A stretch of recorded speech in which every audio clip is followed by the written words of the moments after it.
Morning, good evening, good afternoon to everyone watching in the United States and elsewhere around the world. I'm Paul Saunders, president of the Center for the National Interest.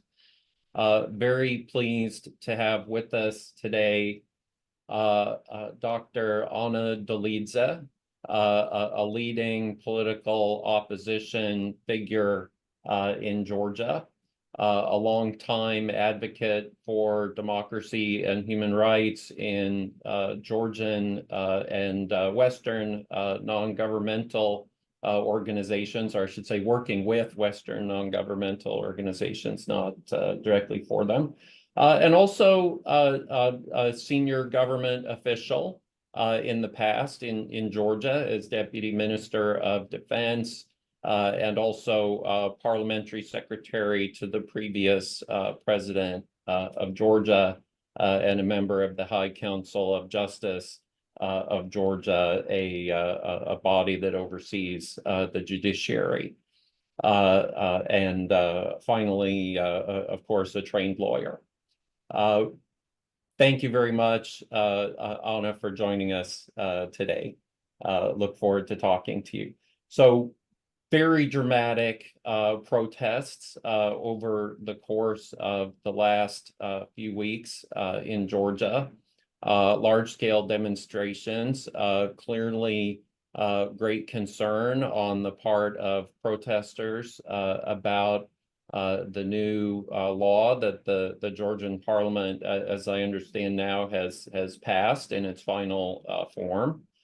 In a third reading. This is a law that critics are very concerned will be used to stifle dissent in Georgia.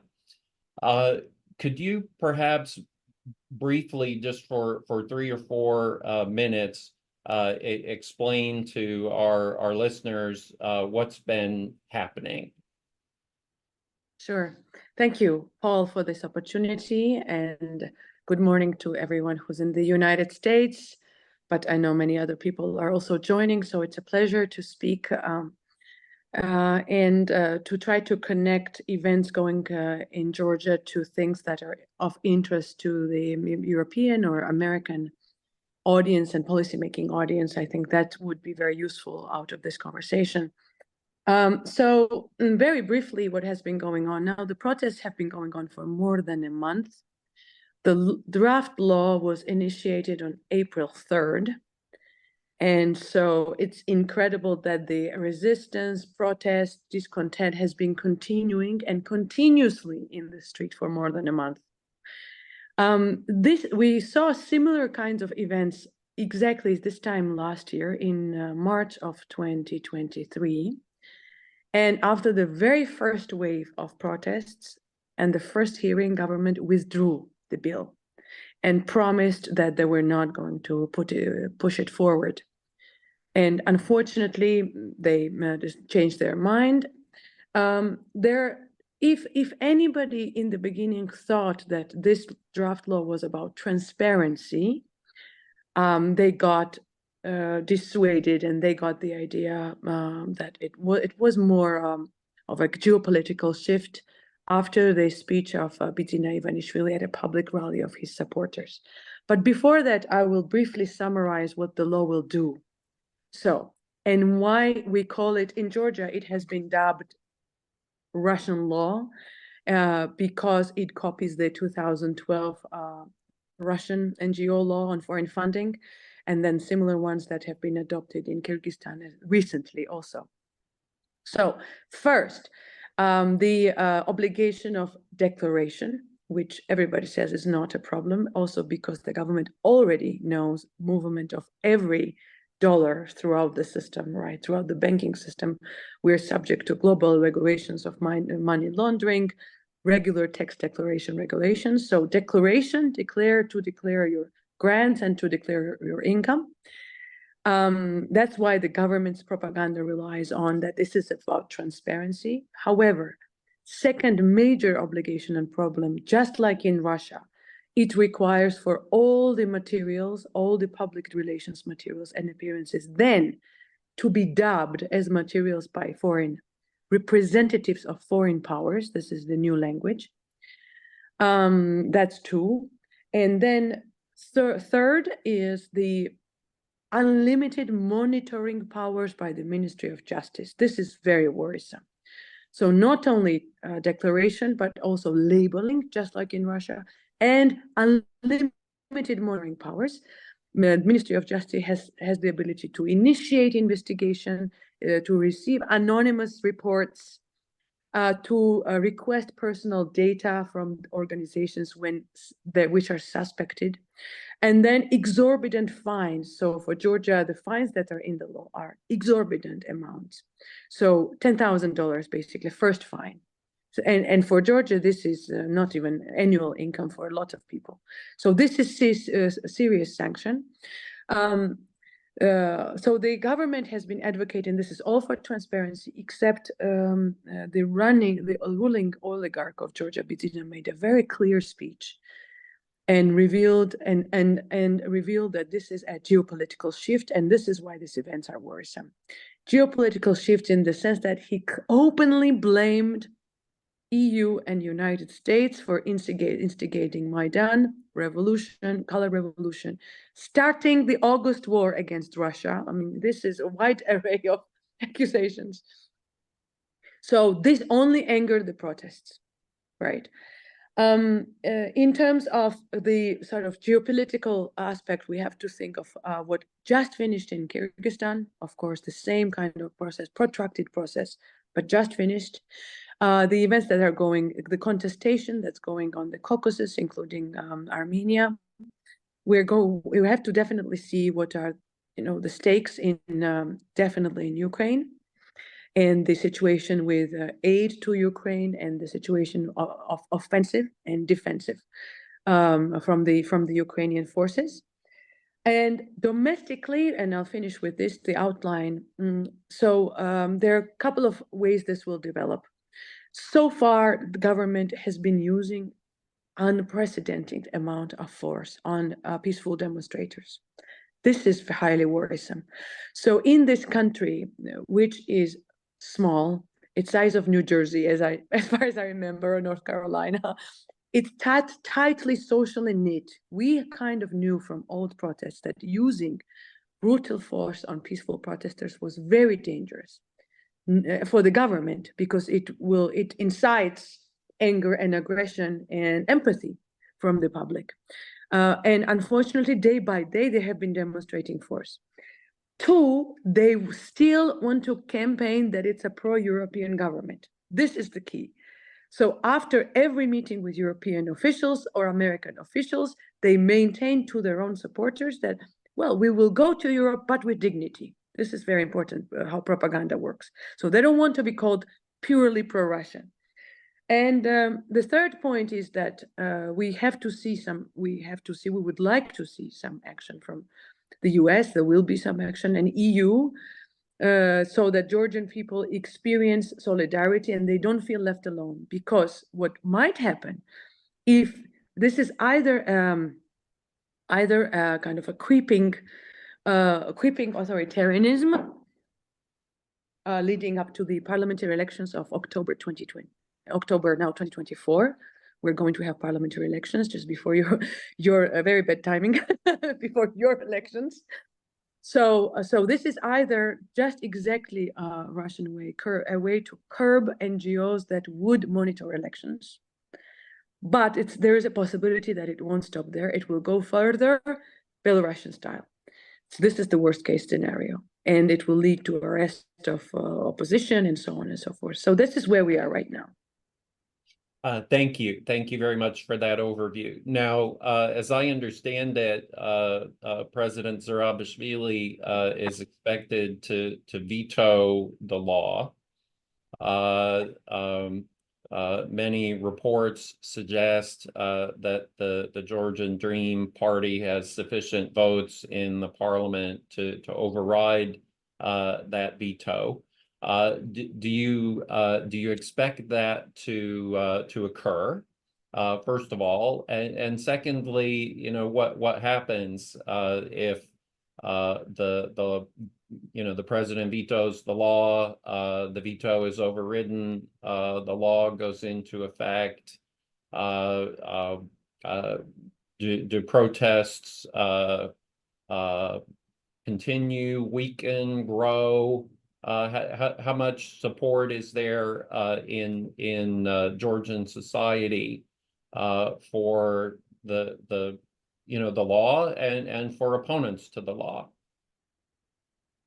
Yes, excellent question. So President's veto gives time to GD a little window to withdraw, and of course gives time to protests to continue. It would be another milestone. Her veto is supposed to come within 2 weeks. The key is that GD, the ruling party, Georgian Dream, has the ability, if they won't take a vote, so if they won't put it on the agenda, the law will not enter into force, as it's not in force right now, up until it's signed by the president. This is great timing because yesterday, Sanctions coordinator James O'Brien was here. Today, foreign ministers of European countries are here. Yesterday, delegations of members of European Parliament was here. So international pressure is just catching up. As you know very well, right? These protests have to take time for it to appear in international media. So one window of hope for sort of peaceful solution is less problematic solution is that this kind of international and domestic pressure combination starts working and GD puts it on hold. However, it all depends to what extent this law is needed also from Russia, right? Because if this was just local operation, GD could opt for, yes, they want to stack elections. I'm sure they know they're threatened. They knew that they could win, but they wouldn't win with majority. This is the problem. That power sharing is a problem, as it has been historically in Georgia. At the very end, power sharing is an issue. They would come first, but we could do Polish-style coalition with the opposition parties. And I think that's one of the things they were afraid of. If this is part of bigger Russian plan, then we don't know what other tricks they have in their bag. And this is why we need working with our partners from everywhere. What can happen? The most difficult is the law goes in force. The NGOs are required to register. There will be civil resistance. I know already that they won't register. Because this means that they won't register, then they won't be allowed. This de facto means stealing elections or creating big. I think we lost. Okay, we lost you for a minute there. The screen froze. You were saying that it de facto means stealing elections if the law. So my last question for you, and then I'll open to questions from our audience this morning.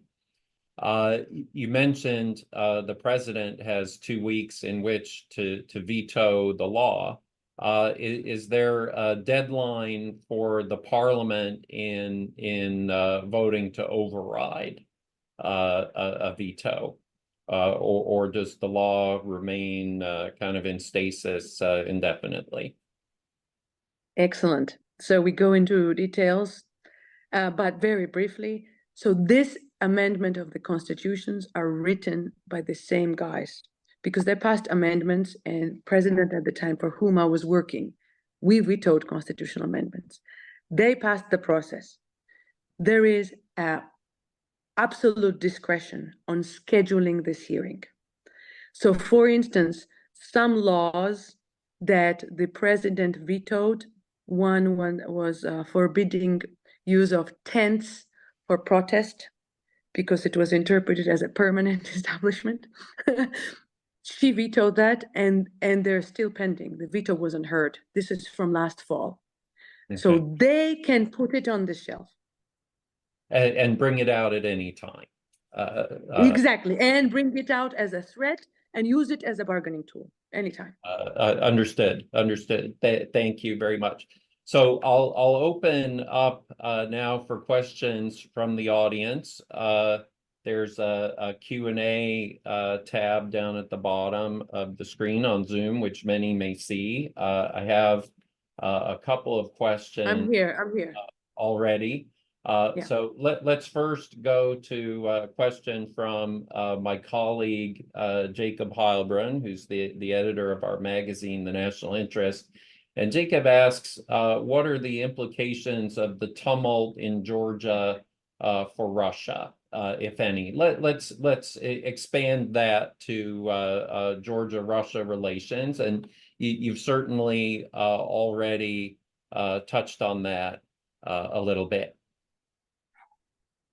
Yes, I think I think we have to think of this geopolitically, and have to combine knowledge about Russia's advancement, retreat, internal mood, internal risks in the way the Russian government understands risks, with looking at the evidence of what Russia is doing in their neighborhood overall. So start Ukraine, of course, and then Central Asia, and Georgia, all in totality, and think from this perspective. This could be, so one, I will tell you what has been talked here, for instance, as some of the versions that one, this is a broader consolidation, unrelated to specifically to events of giving military aid to Ukraine, and that Russia is just moving, as we all three have already often been hybrid regimes, Kyrgyzstan, Georgia, and Ukraine, that this is a way to consolidate their presence. They just finished Kyrgyzstan. As far as I know, they finished it in April 2nd, meaning the passage of the NGO law. And it was initiated here on April 3rd. So same process. So return to the strengthening its presence in the neighborhood. Two could be processes just in the Caucasus, and we have to think of that. And here the role, we were joking today that that Georgians should be shocked that now there are more visits to Brussels from Armenia than from Georgia. How is this possible? Right? So with Armenia's turn, Georgia is is even more important for Russia. For either all of us will be in the Russian neighborhood and Russian influence, or if Armenia is kind of wavering, and then Georgia is left pro-European and pro-Western, I mean, that becomes quite serious for Russia. Third, a version that's worth understanding, I think, is relation to Russian offensive in Ukraine. So there were our offensive there, there were an offensive there. And so here it's de facto offensive, but with soft tools.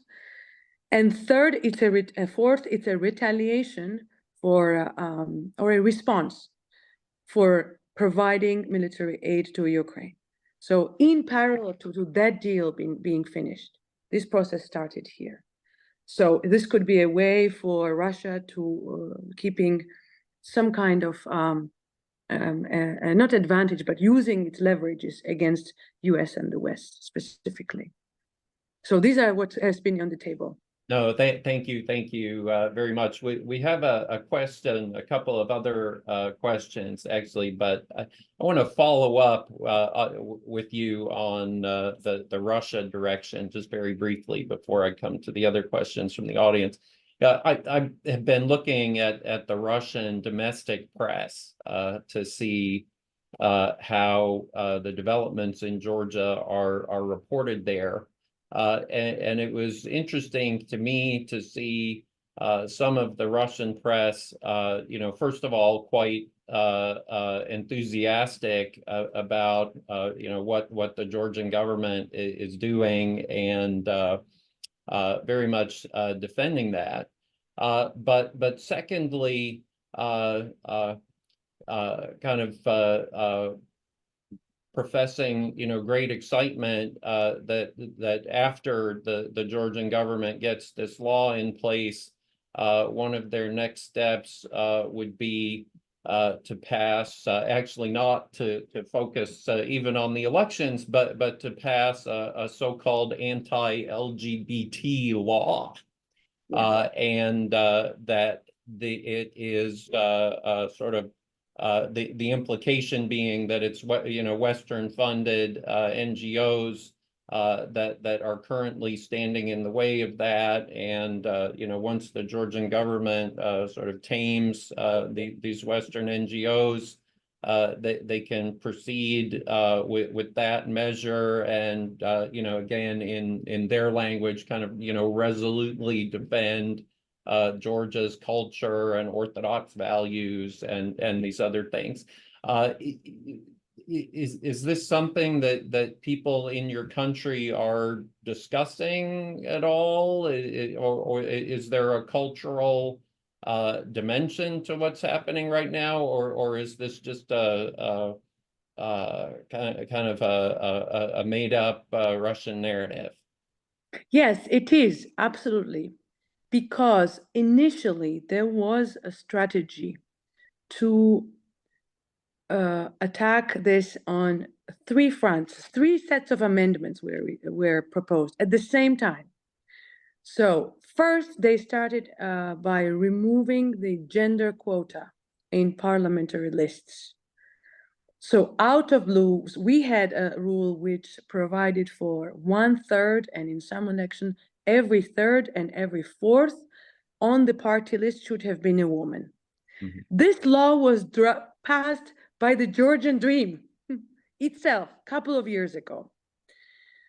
So it was considered as progressive. So they removed this. This is how they started. That this is this was a Western persuasion or part of Western propaganda. So they removed the gender quota. Then they initiated constitutional amendments on and this draft of amendments is just, I have to say, is just fascist. I have to use that word because it speaks about sexual identity, checking for sexual identity, things that we can't believe, really. And then they initiated the NGO law, and their idea was exactly to weave all of them together and call these protests as a Trojan horse for taking away Georgian identity. But this didn't work because everybody forgot about these two other drafts, and this became an issue of Russian occupation. So this strategy, propaganda was there, but it failed. Okay, thank you very much. So we have a question next from Laura Linderman at the Atlantic Council, a senior fellow there. And she writes, given the current political climate in Georgia, what are the chances that Georgian Dream could win the October election? If the elections don't meet international standards, what would be the possible repercussions of that? Yes, excellent. Thank you. So this is what they are afraid of is for whatever support they have, and I will explain right now, to be lost because they will be understood that they're clearly pro-Russian. And I have to explain this. Up until now, up until they started this turmoil, they had around 40% of support. So this includes public officials, people who receive social benefits, who are very vulnerable in post-Soviet situation. Historically, if you take last 20 years, clearly, openly pro-Russian parties receive from 1% to 5% only. So last elections, we had one pro-Russian party and they received 1%, less votes than I received as an individual. The 2016 elections, pro-Russian party received 5% of votes. So this is the attitude of Georgian people in general. So what they're afraid of now, and this is why they will continue, still maintain that they're European, but with our own peculiarities. This is what because they're afraid that whatever support they have, with this use of violence and with this rhetoric against West, attacking our partners, their support will go down. If it goes down, and it has gone down already, they will need to, yes, they will try to curb election observation for sure, but they will need to really seriously rig elections. As you know, in post-communist societies, right? So you can add 10% of ballots. You can pressure this. On average, 10% of ballots belongs to the government because they have public service workers and so on. But to staff 30%, it's going to be very visible, which means this election will definitely have problems. It will be like in Belarus, you know, whatever support Lukashenko wrote for himself. So election time will be very sensitive, recognizing elections as legitimate, counting votes, because even last elections, 2021, they were rigged with more with soft methods. So calling, organizing people at the poll stations, threatening them, and so on. So this will be a sensitive time. Okay, thank you. Now we have an anonymous question, which actually is a very good follow-up to what you were just talking about. Assuming that you don't support and kind of an undemocratic removal of Georgian Dream from power, what plans do you think the opposition has to try to win the election in November? And I'll extend that a little bit further. I think that kind of one implication of the question is, is the opposition campaign just based on sort of negative messaging, that Georgia Dream is trying to, move closer to Russia and take away rights and undermine democracy, things like that? Or will opposition parties have their own kind of positive agenda in addition to that? Yeah, the hopes and strategies are of non-violent struggle. I was even surprised that in a country which has KGB heritage, right, there is a protest that's going on for 1 month, and there wasn't a successful provocation from the protesters, right, in terms of embedded. It's very peaceful protest, and hundreds of people are in jail right now. Protesters. It's peaceful protest, not a single use of weapon. So we have to be, this is our upper hand, of course. So we have to remain peaceful, maybe decentralized. Once this is paused, we have to go to the regions outside of the capital, because right now I would say the Tbilisi is engaged. So when from your family, somebody's always attending a demonstration, your Tbilisi as a capital is engaged in this. But we have to go further to the regions and talk to people in the regions who don't come here. Big cities also, there have been demonstrations in big cities. Yes, there will be, I think the whole elections will be on West, Russia versus West. This is going to be a referendum on, all of us call it this way, Russia versus West.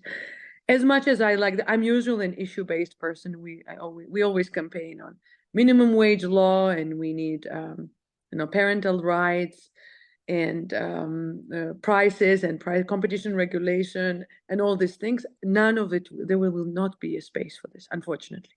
So individual parties, when we can add to the overarching idea that Europe means welfare, it means no homelessness, it means basic labor rights, which currently are a serious problem in Georgia, right?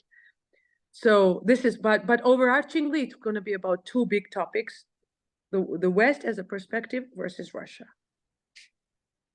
All right. Okay. Very good. Thank you. So now we have a question from Eric Lee of Labor Start. He mentions that the Georgian Trade Union Confederation has spoken out against the law and asks, is there a role for trade unions in fighting for democracy in Georgia, or are the unions just too weak in Georgia today? A great question. So yesterday, as with nonviolent struggle, the struggle has to expand to reach as many segments of society as possible. So yesterday, no, the students joined this whole thing 2 days ago only. They walked out of the classrooms. I know what's going on with students in the US, but similar but different issue. So most universities, they walked out. So students and artists. Definitely a role for trade unions. We have the big trade union. It's quite old. It has a legacy of the Soviet trade union, but we have new independent trade unions, railways, medical workers, and they have to speak up. And it's time for them to speak up. I'm sure they will speak up because they will be, they're affected by this. So yes. Okay, all right, thank you. Now, a question from Claire Kaiser.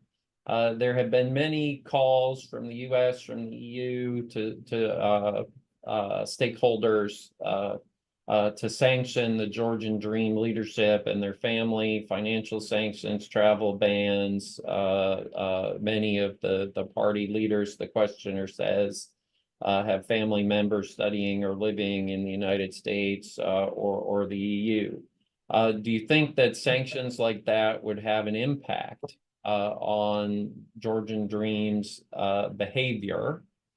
Relatedly, given that in the EU, it, requires member state votes, leading to consensus to impose sanctions like that. Do you think it's more likely that the United States would do something than the Europeans? And I would note that the White House spokesperson, I think just in the last 24 hours here, has said that passage of the law would lead the United States. I think what she said was to reevaluate its relations with Georgia or something along those lines. Yes, first of all, thanks. Great appreciation to White House's engagement on Georgia. We understand it's a small place, right? We are a US's partner, but it's a small country, and considering what issues US has to face, in terms of the scale, it's small, but the amount of engagement and support and statement after statement coming from the White House every day is very encouraging, and we are very grateful for this. Sanctions are important because they would have symbolic effect. Definitely. I remember when US passed sanctions on the judges, a group of judges, it had a chilling effect. Why? Not only because these judges will be going, of course they would want to go to US, but because it ruined their image of that they're absolutely undefeatable. We're speaking about a mafia group, quasi-mafia group. And suddenly there is an idea that they are not omnipotent. So that's one. Second, it's the unpleasant thing about all of this is also that while they're taking these benefits from the Georgian people, they love to keep these benefits to themselves. All these programs that we have from EU, right? All the school exchanges, university exchanges, research grants, everything. If we're not going closer to EU, all of them are going to be stalled. Yet the families of these people, they have apartments, they have houses, their kids go to universities there, right? They have bank accounts. So that would be very important. But understanding from the EU procedure, it's a consensus is harder to achieve. But they could go, we spoke also today, they could go with a route of individual countries. Individual countries. It is a pastime of Georgian elite to travel to Europe. Okay, it's a pastime. So symbolically, if one day one of the ruling ruling parties people that is not allowed to enter a country, and this is sovereign right of every country and immigration, that would have incredible symbolic impact. And for US, as far as, because it's more under the executive, it's much easier. I think it would have, even there are 84 MPs, even passing a sanction on some of them would be important, because their life, transferring money, buying things, taking flights, it becomes complicated. All right, thank you very much. So we have another anonymous question here asking, if the pro-Russian parties in Georgia are so unsuccessful, how did a pro-Russian quote unquote, government get elected in Georgia? And I think you touched on this a little bit earlier in suggesting that the government of Georgia has been quite careful to present itself as I guess I would say here I'm putting words in your mouth, but pro-Georgian rather than pro-Russian. So how do you explain the success of Georgian Dream? I think that's what the question really boils down to. Mm-hmm.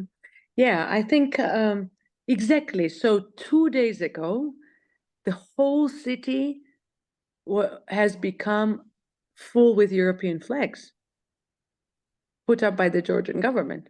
The main streets, as they usually do when a dignitary is arriving. And the main political video clips, the message of by the ruling people, their slogan is, "We will go to Europe, but with dignity." So they're not giving it up. And what we shouldn't do is let them play this game to crack down on peaceful demonstrations and beat people up, opposition leaders, and also say that everything's going to be business as usual. This is what they want. It's going to be business as usual. We got association agreement. Now EU will start negotiations with us, and it's going to be on our terms. This is what they're saying. So this is how they got to the point where they got. Let us remember last year, right? So half of last year, they attacked US ambassador directly, like verbally, a couple of times in an unprecedented, this never happened. They clearly criticized EU ambassador. They attacked European Parliament members. And then closer to fall, when they understood that we would be given candidacy status by the EU, they changed rhetoric. So, and that's fall, October, November till December. Okay, so this is how they did. GD came to power. I have a specific position on this because I was a human rights lawyer under UNM when Saakashvili was here, right? So unfortunately, what happened, and I don't want to judge his aspirations. This we don't know. I don't want to judge, and I don't want to be, especially he's in prison. Okay, so I don't think it's very dignified to criticize a person who's in prison. But I would say that the fact that we didn't have pluralist democracy at that time, there was no room for opposition parties, no room for funding opposition parties. So this allowed somebody who had huge resources to enter the scene and to get overwhelming support. I remember it was as long as he can change, as long as he can change. This was the idea. 2012, right? And but this clear shift towards Russia, I would say it's Ukraine war did this. Russian war in Ukraine.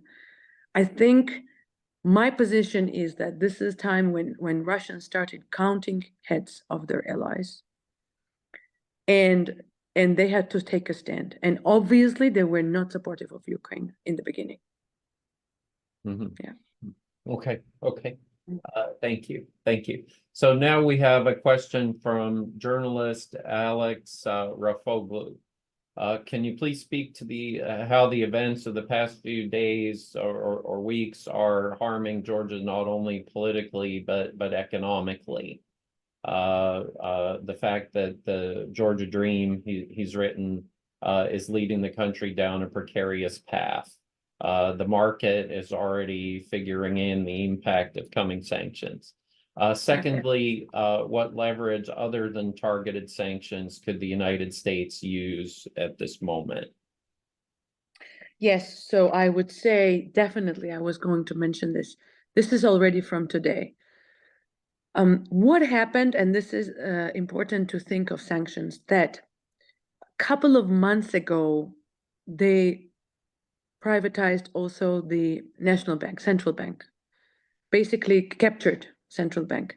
Central bank used to be, it has a board, it used to be an independent institution, and central bank is very important to enforce foreign sanctions.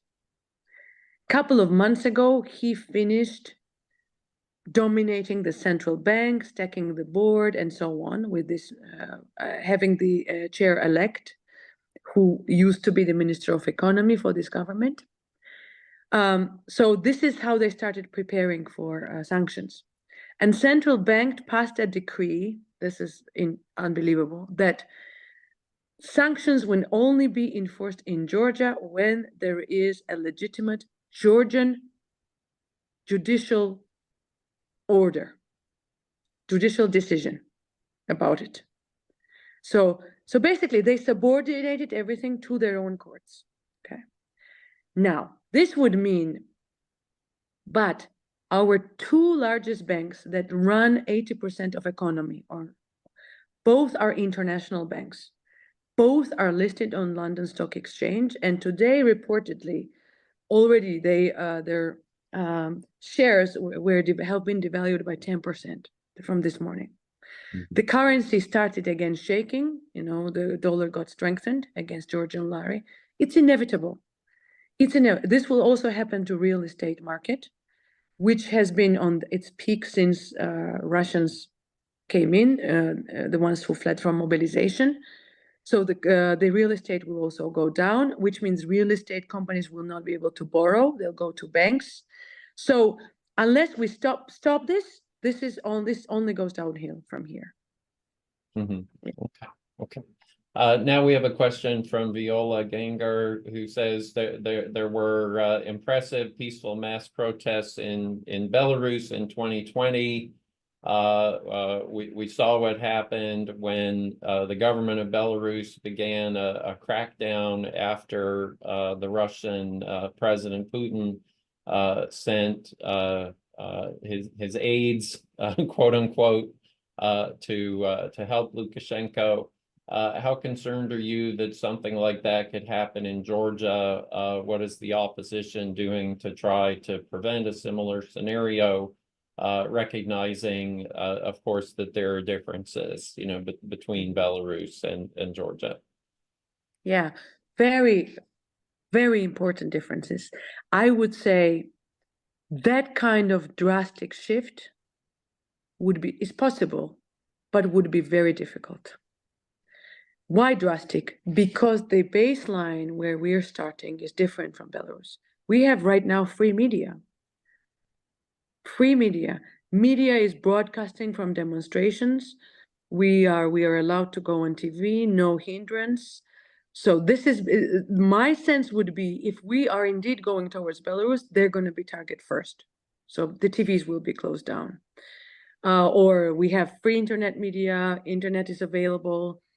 So I would say, if they will, the biggest possibility is that this will be sort of hybrid authoritarian methods. So scaring individual people, scaring individual journalists, or bribing them or buying them, and silencing people this way.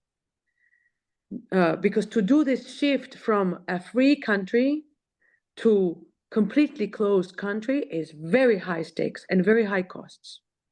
This is my take. It's possible, but very high costs. What are we doing? I think we have to campaign. We have to campaign to engage as many people here as possible, and to ask for international support. I know that James O'Brien alluded to this. There are US support programs, including military support programs. I would like them to stay in place, but this is also a leverage. right? US, EU, and there are lots and lots of EU support programs, including for the government, not for NGOs, for the government. So that's a leverage. You're talking about programs where the Georgian government is receiving financial support that helps it to pay salaries of government employees, just to be precise. Yeah, exactly. Now we have a question which is also kind of a good follow-up to some of the points you were just making from Laura Thornton. In addition to the challenge of penetrating the regions, polling shows 40% against the law, but 40% in favor. That Georgia also has the issue of a splintered opposition. Since blocs are prohibited, what's the strategy for a unified platform by the opposition? Yeah. So at the moment, we are amidst discussions on this. One school of thought says there needs to be one unified front, like in Belarus, for example, with a defined leader. I belong to another school of thought which says there have to be at least two clusters, and I will explain why. Because of peculiarity, Laura, who has worked here for a long time, knows very well peculiarity of Georgian politics, and this is the factor of UNM, right, which has never been dealt with. I think it would be much healthier to have, we wrote a piece about this with Tom Deval, to have a truth commission. We never dealt with this, and UNM has been used in the government propaganda as something to scare Georgian population with. This is Mr. Saakashvili's party. Saakashvili, well, yeah, exactly, to explain. Mr. People is familiar with Georgia. Yeah, exactly. Former president's party, Saakashvili's party. So still there is a wide segment of population that would not support unity with Saakashvili's party.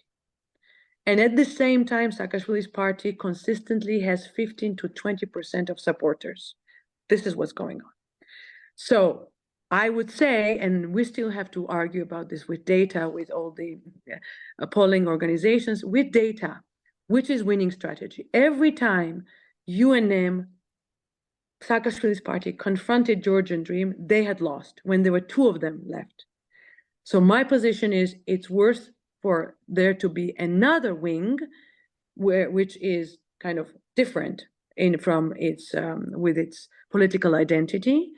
And then after elections, we take enough votes from Polish style. We take enough votes and then talk about coalition after elections. Mm-hmm, mm-hmm.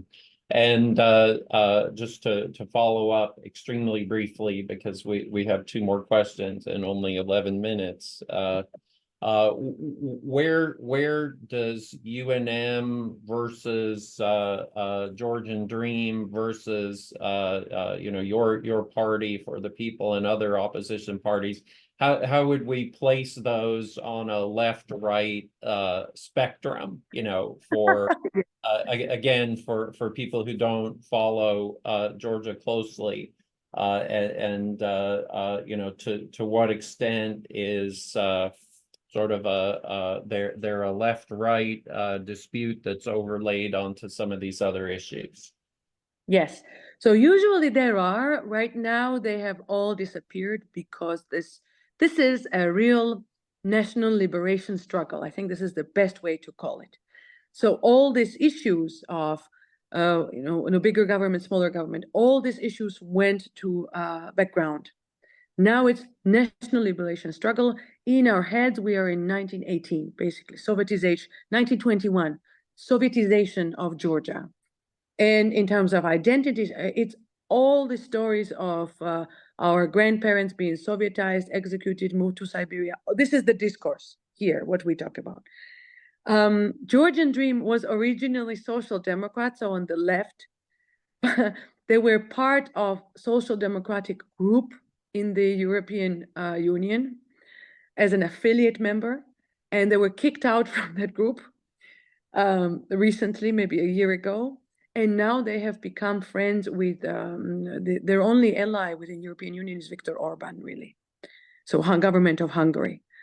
And now I would say, well, they're populist right now and combines statements and measures, giving social benefits, yet, having 41 millionaires on their party list, 41 millionaires in a poor country. So, in terms of spectrum, United National Movement is part of the Christian, what is it called? EPP, European People's Party group. So Christian Democrats, so center right.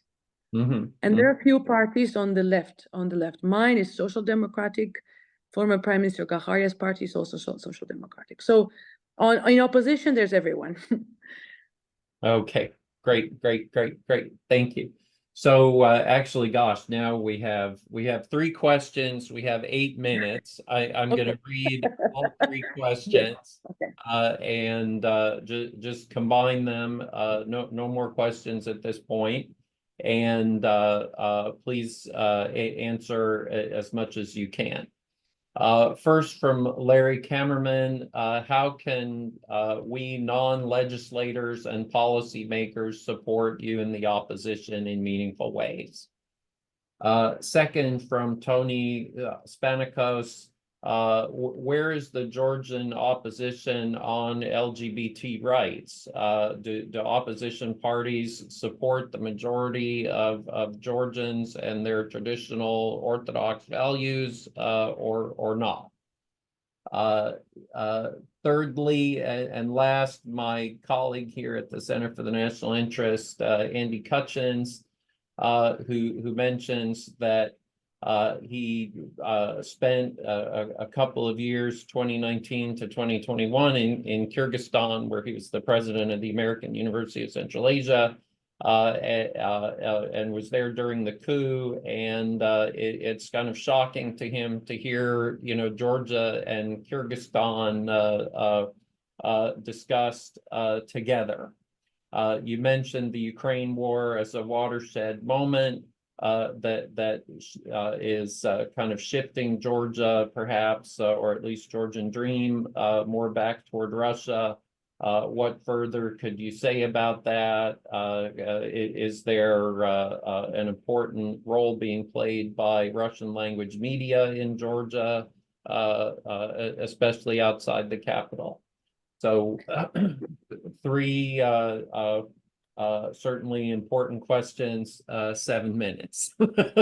Yeah, very important questions. The one key issue here is visa-free regime with Europe, and one key leverage that Europe has. This is the work for this started under Saakashvili, but GD concluded it. It allows Georgian citizens with Georgian passports to travel to Europe without visa and without the need to stand in visa queues. It's a great benefit. So many workers here, they go work in Europe for 3 months, not to violate the visa regime, and come back. It's very important and a very serious leverage from Europe. And this is why this has also helped shift Georgian public's mindset in last 10 years, because most people are able to experience what Europe is with the low-cost flights also. So that's one. In terms of how can people support, all politics are finally at the final point still domestic. So for us, it's important for this issue to be important in US domestic politics. It's hard because we're not Ukraine. We're much smaller, but we're a longtime friend from the US and its ally, right? So as long as this is what American voters could do, is keep this issue in American politics as much as possible, at least as an item in foreign policy discussions, right? This is one thing.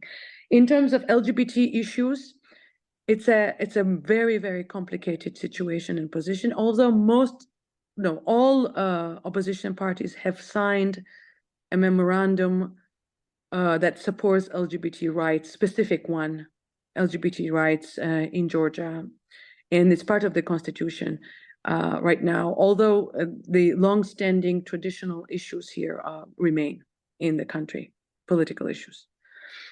Now, and what was the The campaign? last one was, Russian. Georgia, Kyrgyzstan, the shift toward Russia, the Russian language media in Georgia. Yeah, I would say we have we so far everything is calm, but of course we have national minorities here whose Georgian language abilities are little, and they listen to Russian media. This wasn't banned in Georgia. They're more in the regions. Domestically, we just see Russian style actions. So hybrid, fake, deep fakes, hybrid disinformation on social media. I think it's a well-known Russian playbook how to mess up people's minds right now. All right. Well, Anna Dolidze, thank you so much you. for joining us today. Thank you. For giving this kind of very, I think, thorough and nuanced assessment of what's happening in Georgia. It's very helpful for all of us in the United States and elsewhere to understand. So Thank you so much. Thank Thank you. you. Thank you. My pleasure. Thank you for this opportunity. Thank you. Thank you. Bye-bye. Bye-bye.